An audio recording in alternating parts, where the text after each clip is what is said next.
মাছ একটা বুনা করবা, যাইয়া দেখবা মাছটা যেখানে জেতা হইব, লাভ দিয়া যেখানে পড়ে যাবে, ওই জায়গা দিয়ে আমি আল্লাহ একটা রাস্তা বানাইয়া দিব।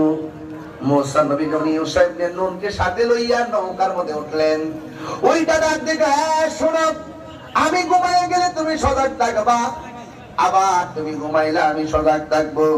এই কথা চিন্তা ভাবনা করে নদীর মধ্যে রওনা হয়ে গেছে। নদীর মধ্যে রওনা হওয়ার পর নদীর মধ্যে বাতাস আছে না নাই? এমন একটা বাতাস লেগেছে, বাতাসের কারণে ইউসা ইবনে নুন তিনি ঘুমায় গেছে। মুসা আলাইহিস সালাম কিছুক্ষণ যাওয়ার পরে তিনিও ঘুমায় গেছে। নৌকা বাতাসের তালে তালে চলতেছে, এবার দুইজন ঘুমায় গেল। হঠাৎ করে মুসা নবীর ঘুমটা নদীর মাঝখানে যাওয়ার পরে ভেঙে গেল। হঠাৎ করে দেখে ইউসা ইবনে নুন তিনিও ঘুমায় গেছে। ডাক দিয়ে কি রে, ঘুমায় গেছো কেন? আপনি ঘুমায় গেছেন, আমারও চোখের মধ্যে ঘুম লেগে গেছে। এবার মুসা নবী ডাক দিয়ে কয়, আমাদের কড়াই আর ভাজা মাছটা কই? আমিও তো দেখতেছি না এটা কই।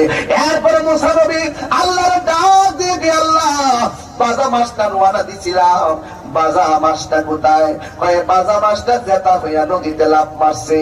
এবার মুসা নবী ডাক দিয়ে কয়, ও আল্লাহ গো,